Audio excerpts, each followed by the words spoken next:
sœurs, une cordiale bienvenue à vous tous dans ce moment d'adoration. Et je voudrais vous inviter à vous lever et commencer ce moment de louange avec le numéro 122.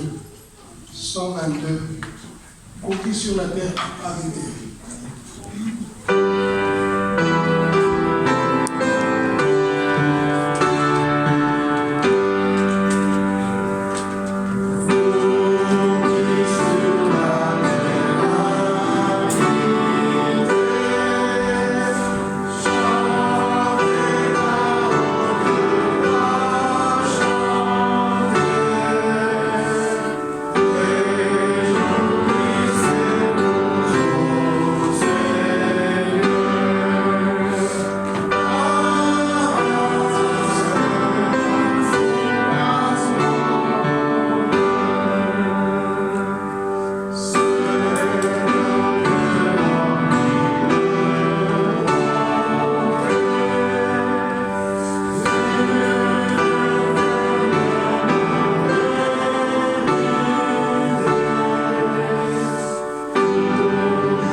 Redites-moi l'histoire.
Ensemble.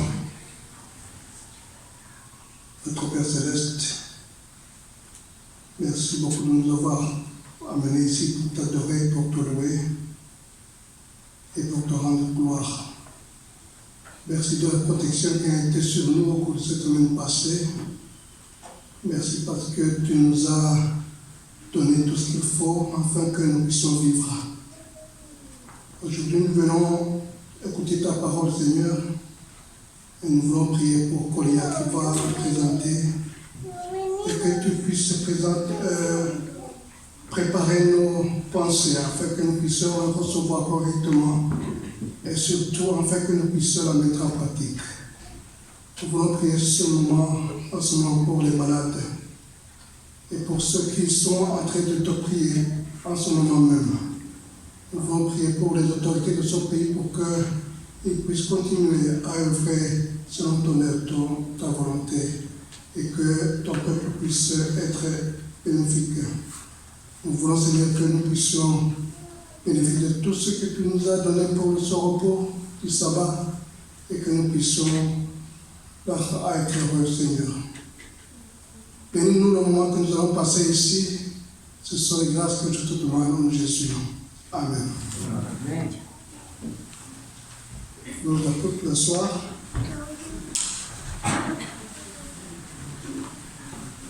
Nous allons lire le verset clé qu'il a préparé aujourd'hui. C'est en Marc, l'évangile selon Marc, le chapitre 9, du verset 2 à 9. L'évangile selon Marc, le chapitre 9, verset 2 à 9. 6 jours après, Jésus prend avec lui Pierre, Jacques et Jean.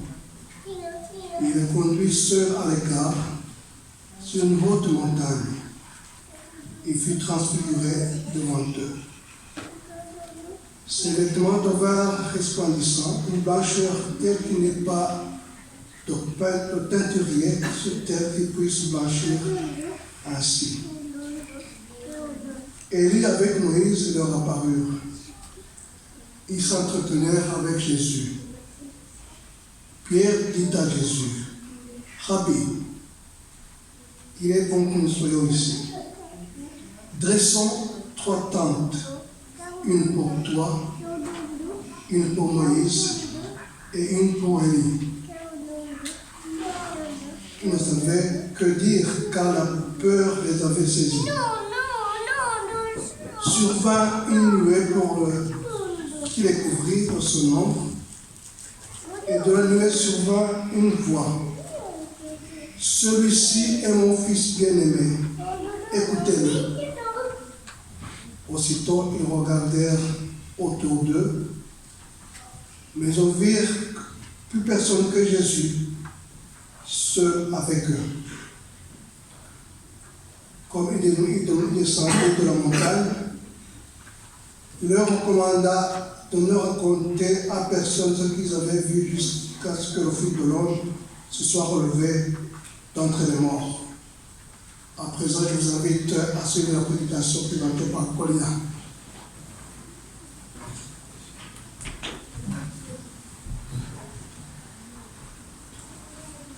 Bonjour à tous, bonjour à toutes. Je suis heureux de partager ce petit moment avec vous.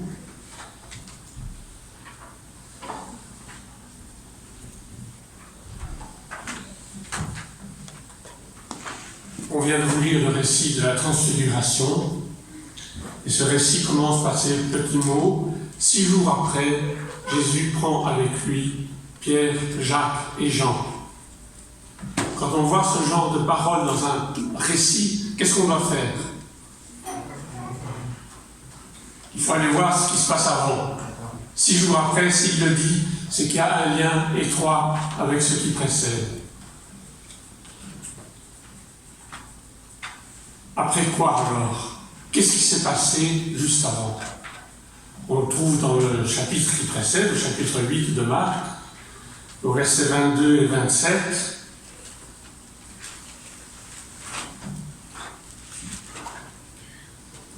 Ils arrivèrent à Bethsaïda.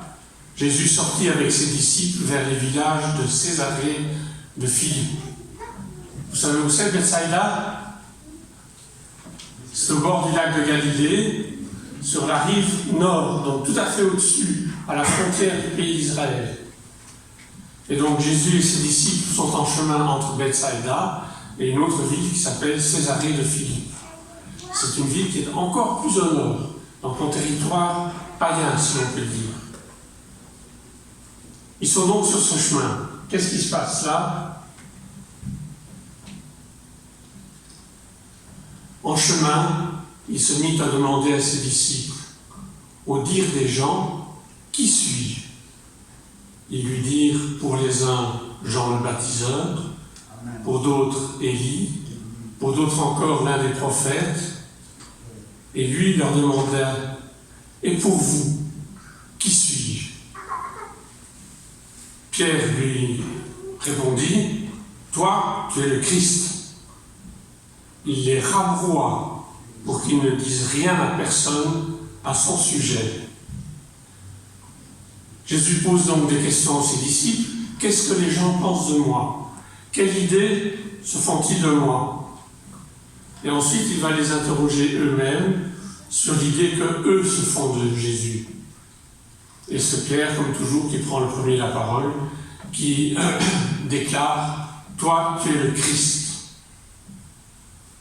Alors Christ, dans le mot grec, Christos, qui traduit un mot hébreu, Messia, le Messie, c'est-à-dire celui qui a été oint. Mais Jésus interdit à ses disciples de parler de ça aux gens qui les entourent, en ces termes-là. Si on continue un peu plus loin, il commença alors à leur apprendre qu'il fallait que le Fils de l'homme souffre beaucoup, qu'il soit rejeté par les anciens, les grands prêtres et les scribes, qu'il soit tué et qu'il se relève 3 jours après. Il disait cela ouvertement, alors Pierre le prit à part et se mit à le rabrouer.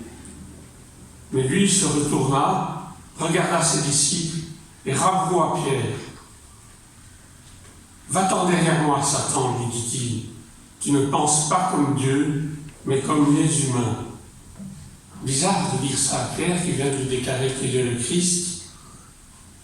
Comment comprendre ces paroles? Jésus continue son chemin en leur annonçant que ce chemin va être difficile, qu'il va être compliqué, qu'il va être pavé de moments de souffrance. Jésus va souffrir, il va être rejeté par la foule qui l'entoure et il va en mourir. Il nous est dit, il fallait. Versets 31 à 33, vous voyez, il fallait que le Fils de l'homme souffre beaucoup, qu'il soit rejeté par les anciens.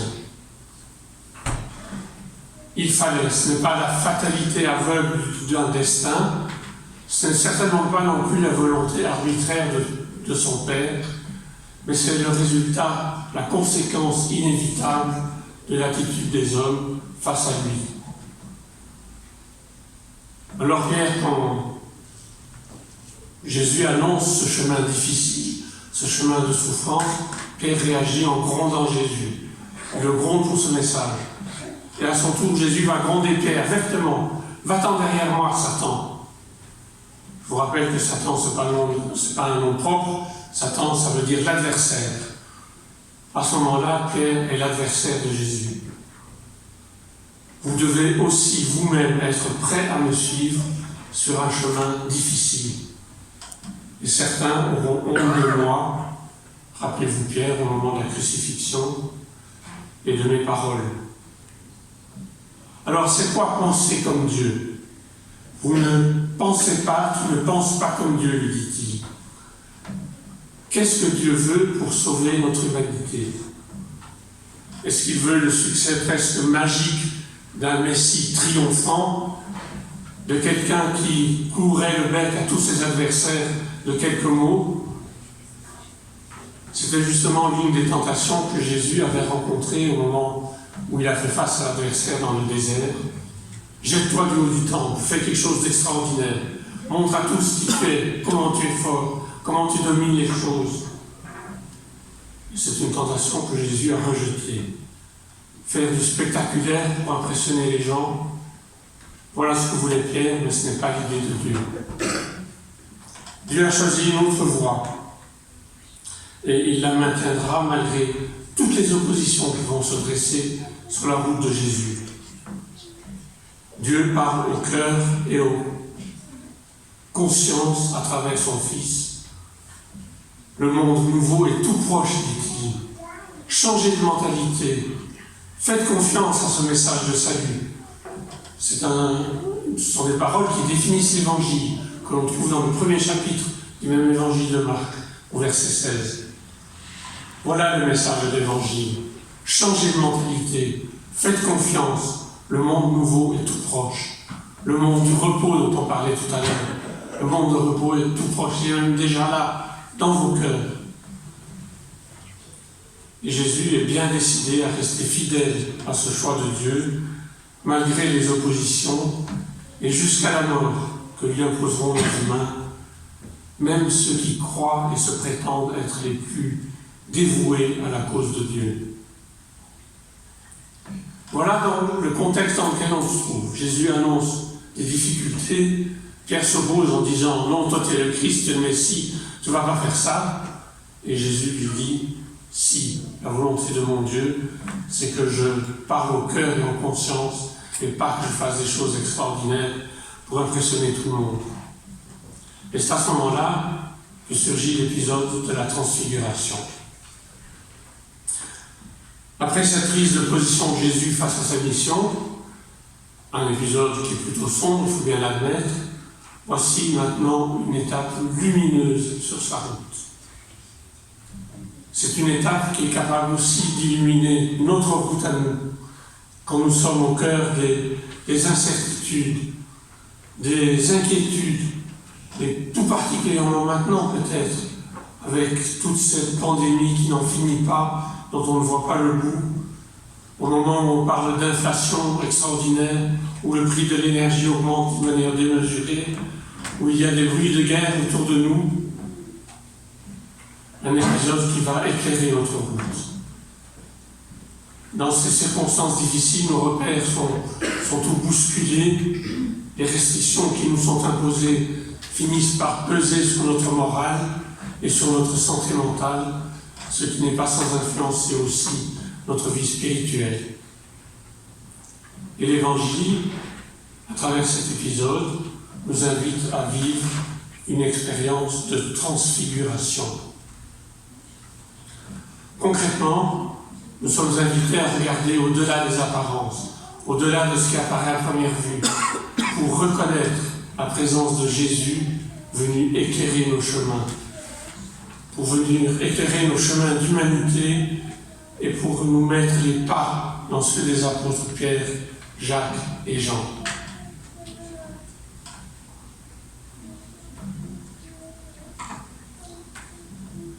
Reprenons le texte.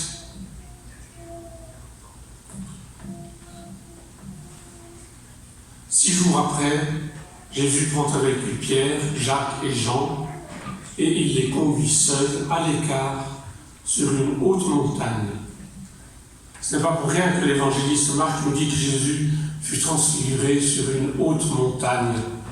Dans la Bible, la montagne, ce n'est pas simplement un lieu géographique, un lieu élevé, c'est aussi symboliquement un lieu de révélation. Pensez au Sinaï, pensez au sermon sur la montagne. La montagne, c'est un lieu où Dieu se révèle aux hommes.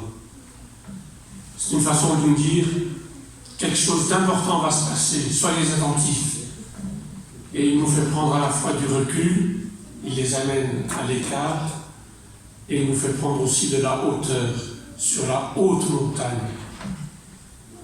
Le sens de tout ce que nous vivons ne peut pas se comprendre sans avoir cette attitude intérieure qui nous permet de ne pas en rester simplement au niveau du superficiel.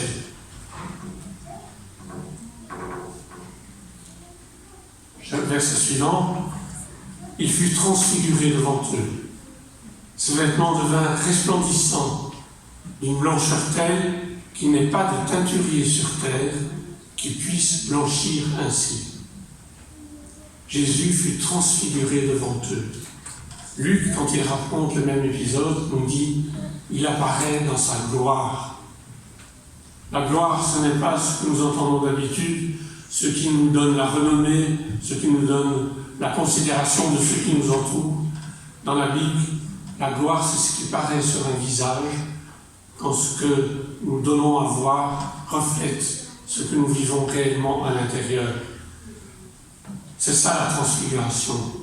C'est voir au-delà des apparences, c'est voir l'invisible, rien de moins que cela. En grec, il est utilisé un mot qui est traduit par transfiguration, qui est le mot métamorphose.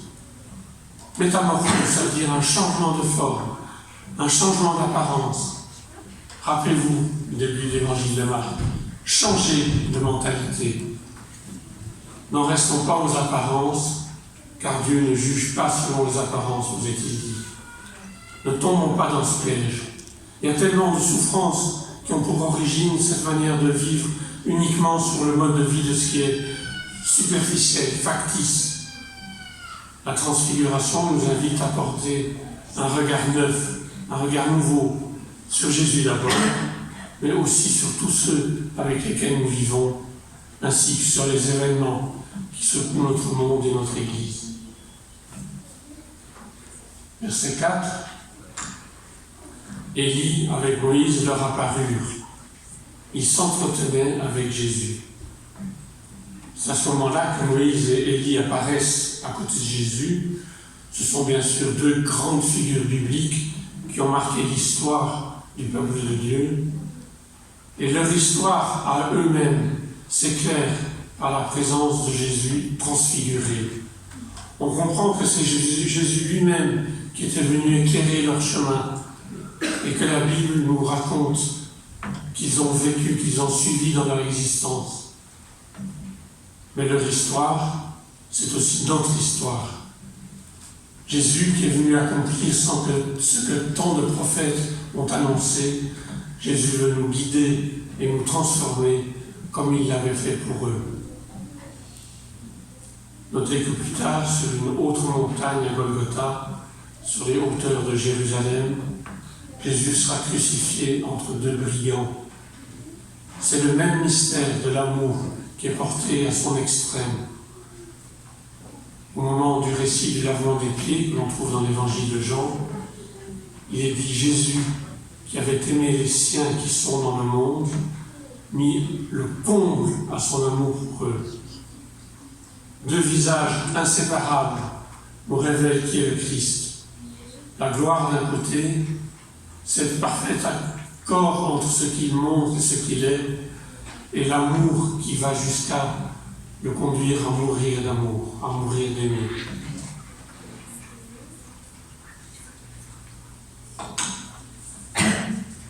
Continuons la lecture. Pierre dit à Jésus, « Rabbi, il est bon que nous soyons ici. Dressons 3 tentes, une pour toi, une pour Moïse et une pour Élie. » Ils ne savaient que dire, car la peur les avait saisis. Dans ce récit de la transfiguration, c'est Pierre qui prend encore une fois la parole. Jésus n'a rien dit. C'est sa présence qui parle.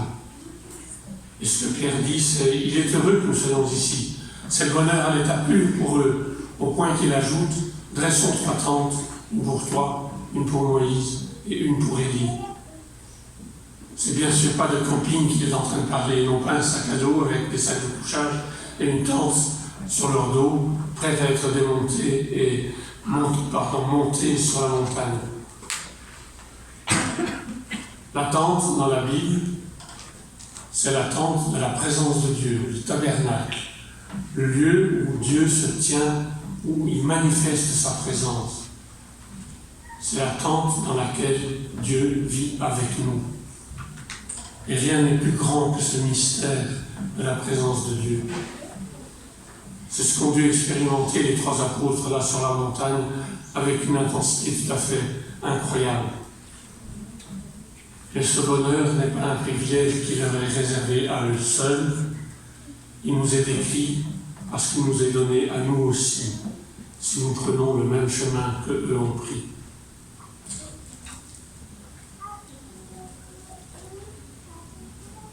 Survint une nuée qui les couvrit de son ombre, et de la nuée survint une voix. Celui-ci est mon fils bien-aimé, écoutez-le.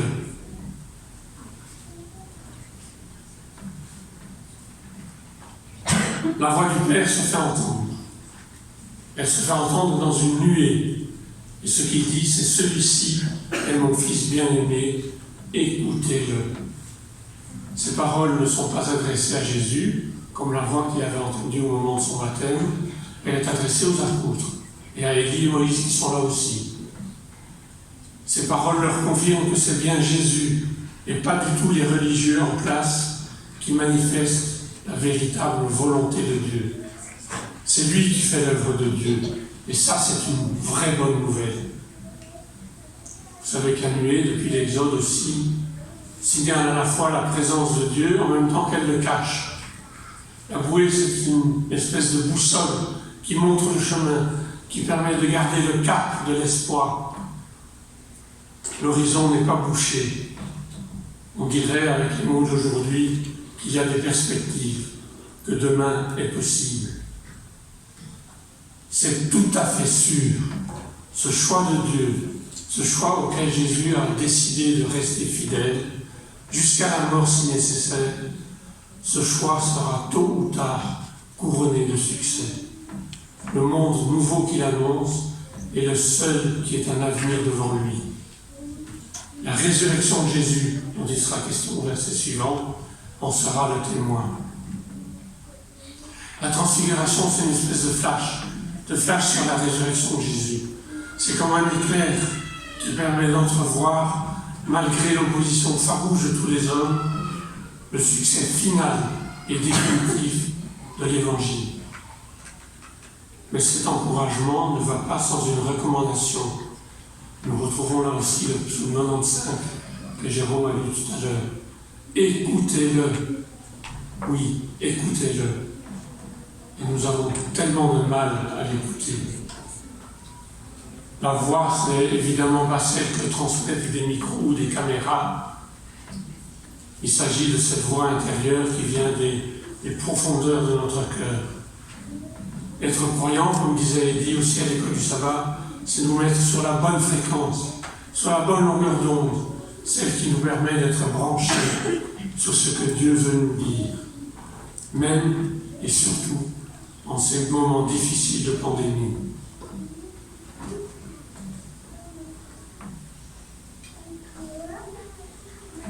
Comme il descendait de la montagne, il leur recommanda de ne raconter à personne ce qu'ils avaient vu, jusqu'à ce que le Fils de l'homme se soit relevé d'entre les morts. C'est maintenant le moment de redescendre dans la plaine. Les trois apôtres ont fait une expérience magnifique, une expérience de ce qu'est l'éternité.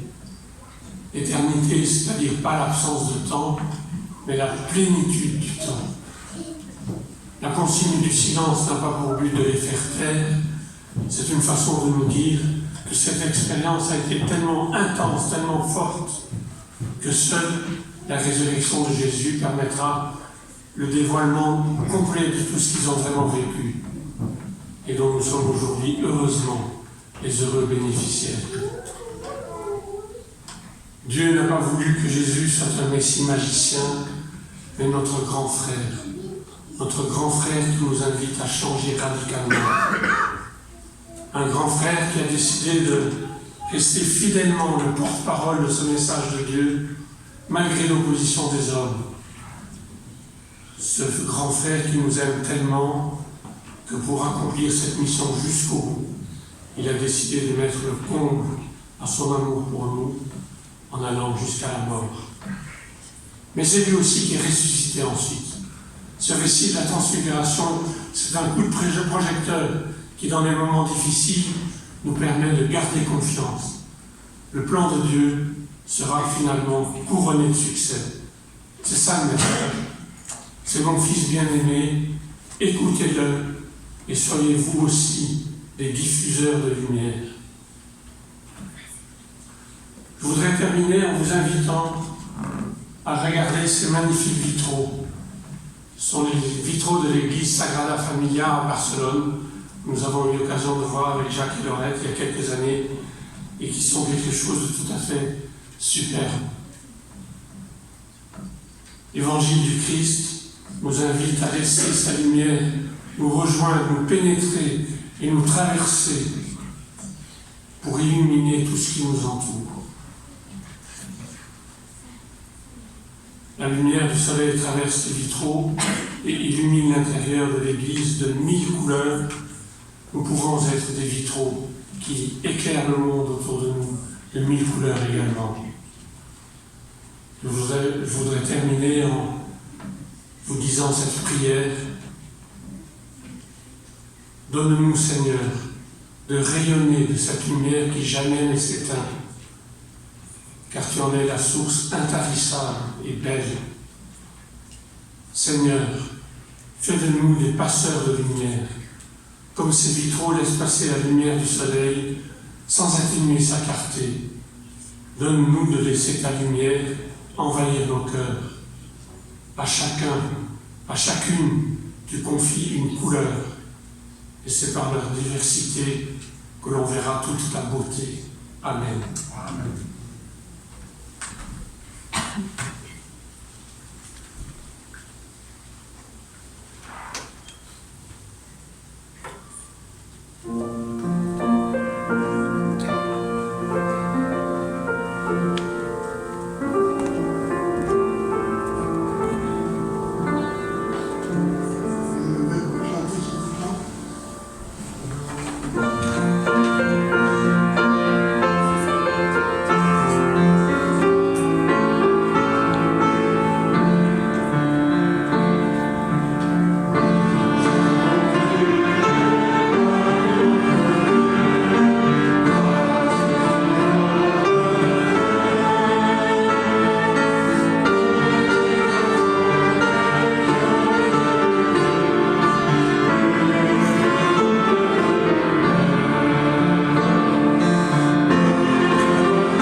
Et le verset qui se trouve dans l'évangile selon Jean, chapitre 14, verset 1 à 3, c'est la promesse de Jésus. Que votre cœur ne se trouble pas. Croyez en Dieu, croyez aussi en moi. Il y a beaucoup de demeures dans la maison de mon Père. Sinon, je vous l'aurais dit, car je vais vous préparer une place. Donc, si je m'en vais et je vous prépare une place, je reviendrai et je vous prendrai avec moi, afin que là où je suis, vous y soyez aussi. Et où je vais, vous en savez le chemin. Je vais vous souhaiter à tous une très bonne semaine. À la prochaine occasion.